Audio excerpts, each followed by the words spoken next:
This is how to perform pristine, clean surface coating on a laboratory roll-to-roll coater.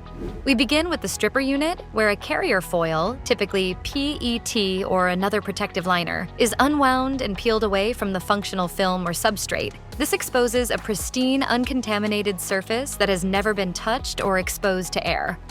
Immediately after stripping, the fresh surface enters the coating zone, where a slot die head precisely applies the functional layer. Because the coating is deposited directly onto the clean surface without any intermediate handling, it ensures optimal adhesion, uniformity, and performance.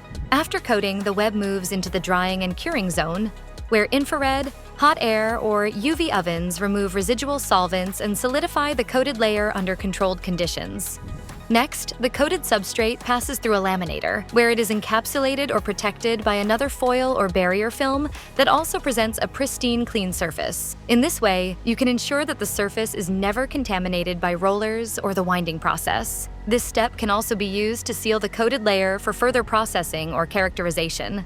Finally, the finished multi-layer foil is rewound for collection. By using this pristine, clean surface coating approach, you avoid mechanical contact, dust contamination, and chemistry, enabling high-yield, high-quality film deposition every time. Learn more and build your own laboratory roll-to-roll coater at infinityPV.com.